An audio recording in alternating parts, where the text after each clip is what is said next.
Hi, I'm Mike Bellevue. I'm the black powder editor for Guns of the Old West magazine, and today we're going to be shooting one of the true oddities of the Civil War, the LeMat revolver. Now this is a replica. It's made by Pieta in Italy and it's imported by Dixie Gun Works in Union City, Tennessee. This is going to be our eagerly awaited video on the LeMat revolver. This is a piece that's fascinating to a lot of people. And sometimes I wonder why, but I guess it does have its interests. This revolver was invented by a New Orleans doctor named Dr. Paul Lamat, and he was a cousin of the person who was eventually a Confederate general, General Pierre Beauregard, and he invented this revolver. And at the time when Beauregard was a major in the Union Army, he was trying to get the American Army interested in this and never really had any luck. But once he became the senior general in the Confederate Army, he didn't have quite as much trouble. And this became an arm that was used by Confederate cavalry, though never very heavily used. These guns were originally produced in Philadelphia, and then production moved to France, and they had to be run in through the Confederate blockade. This gun has a few interesting features that I'll show you, perhaps the first being that it's actually a 9-shot, if you can see all of the chambers in the cylinder. The original guns were 42 caliber. They make these current replicas, and this one is a Pieta, in 44 caliber. Just to make life easier on you, because it's easy to get 44 caliber components, and I think they probably assume that if you've got a LeMat, this is probably not your only cap and ball revolver, so it helps to make things simple for you. So the LeMat's claim to fame was having a 9-shot cylinder and having an arbor that was actually a 16-gauge shotgun barrel. Now on these replicas, they're 20-gauge shotgun barrels, I think, because 20 is somewhat easier to get components for in this day and age than 16, though really, considering you're going to be loading it with black powder, those components are readily available for either gauge. So here's a few interesting things about this. How does the LeMat work? Well, it's a single action design. As you can see, it's cap and ball, so you see each of those nipples there, and the hammer contacts the nipple and sets off when there's a cap on it. Now the shotgun barrel has its own nipple right here, and the way that's hit is you flip this firing pin down. Now when you do, that firing pin hits the shotgun nipple, and if it's capped, of course, it sets it off. When the pin is flipped up, the hammer rides right down over the cap nipple safely, you hope. And that's pretty much the way it goes. So it's pretty conventional. Cock it, fire it. If you want to fire the shotgun, flip it down and fire it. Sights are a lot like the Colt. You use the hammer nose as the rear sight, and then it has this pretty beefy cone for the front sight. The whole gun has kind of a Euro dueling pistol look, even though it was invented by an American and was originally manufactured in America. The way it's loaded is a little bit unusual. This is a loading lever here on the side. So you'd put it on half cock, and you move the rammer up to load it. And this is actually a pretty weak arrangement, though it does work. But on a lot of original LeMats, you find them without the loading lever, because these quite often broke off in use, because it's really easy to over torque this thing. Now the other thing to note is the end of the rammer is the ramrod for the shotgun barrel, and that's how you load it. When we're at the range, we will show you the loading procedure for both of these barrels, but just I think it's worth mentioning here. I'll just move that out. The rammer, shotgun rammer, kind of rides in a little groove right in the barrel here, and that's what keeps it from coming out under recoil.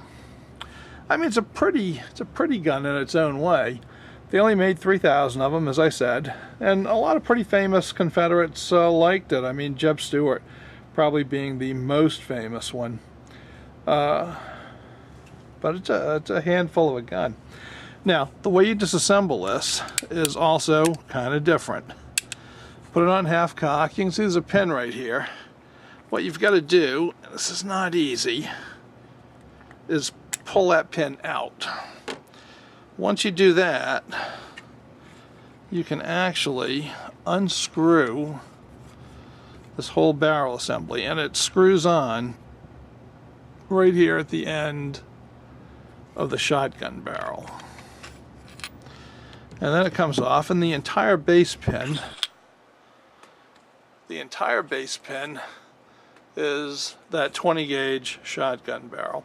So if push came to shove, you can actually shoot it just like this as a single shot shotgun without the cylinder attached. Now, this does not have a bolt, so I'll show you the water table is pretty smooth except for the screw that holds the trigger guard in place. And what locks it in place, I'll get some grease on it, is the hand. So the hand is pretty conventional, but that is basically what secures the cylinder for firing as well. And we'll just pop that back down in there. And we'll twist this back on.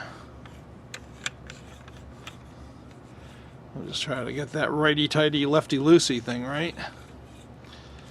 I mean, to me, the 19th century was the age of invention, and it was full of odd duck stuff, and this is among the more odd duck of the odd duck stuff, because you got to really line that up right, otherwise you can't get this pin in. And this is what holds it all together. There we go. So now we're back, and we'd be ready to load it and fire it. So let's take it out to the range, load it up, and make some big noise. Loading the Lamat is a different proposition from loading the Remingtons and Colts that we're used to, because as you can see, the loading lever is actually loads on the top here instead of on the bottom. So here's the procedure. Put it on half cock, just as you ordinarily would. We're going to take a flask of 3FG GoX powder, and we're going to load a 30 grain charge, and I'll just pour that right into the chamber as we ordinarily would.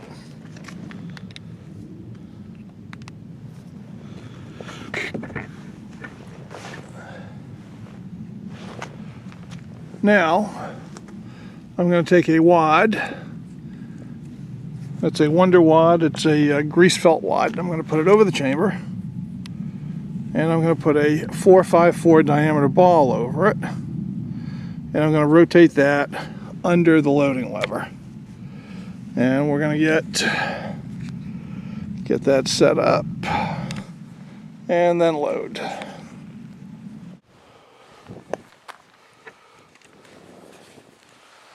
All right.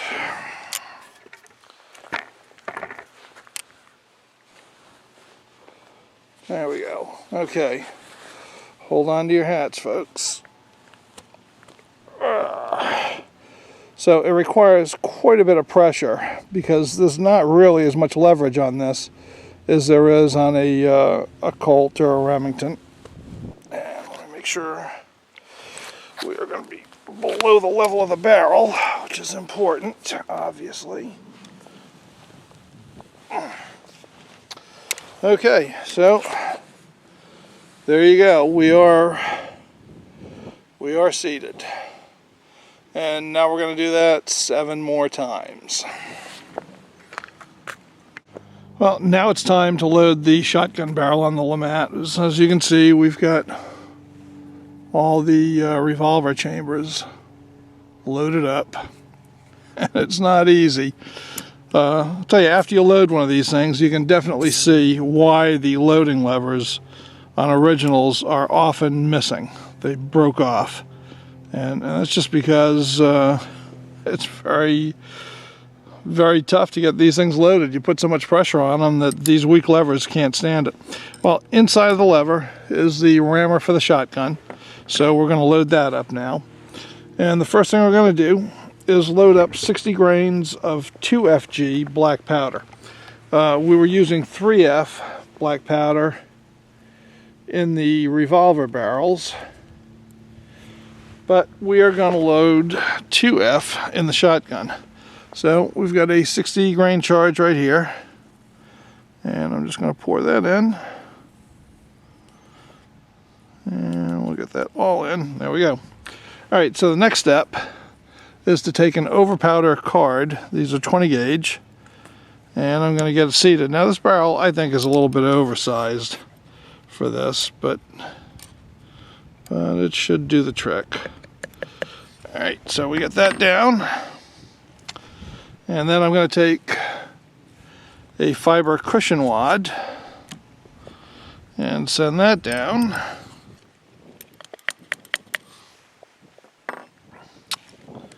And then I'm going to take an ounce of shot. So I've got some shot here. I'm going to fill up a 1 ounce measure. And we'll send that down. And we'll finish it off by seating an overshot card. Kind of hold everything together. There we go. And we'll get this set up. You don't want to lose this because it is pretty much what keeps this rod from flopping around. It puts tension on the barrel. So now we're all loaded up except for capping. Once we cap it, we'll be ready to fire.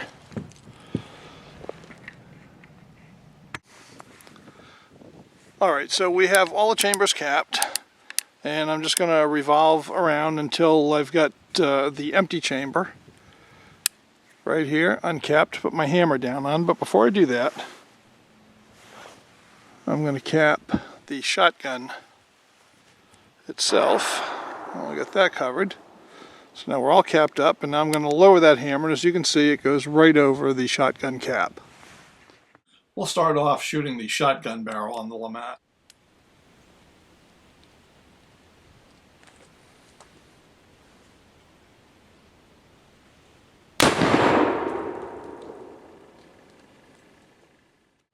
Here's another view of the shotgun going off. It's got a really sharp report. I don't know if that'll come through that well on here, but it really cracks.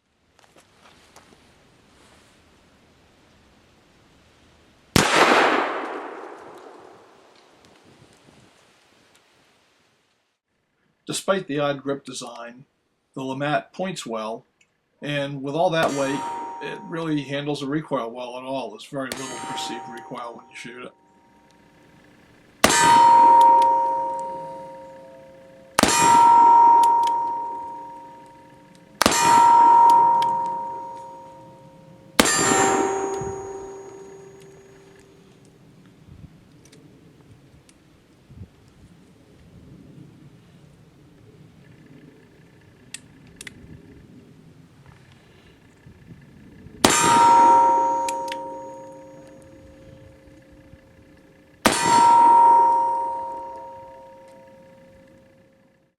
I had to clear a cap jam under the hammer during this shooting sequence.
we'll finish up with a Yankee Trooper's view of the LeMat revolver.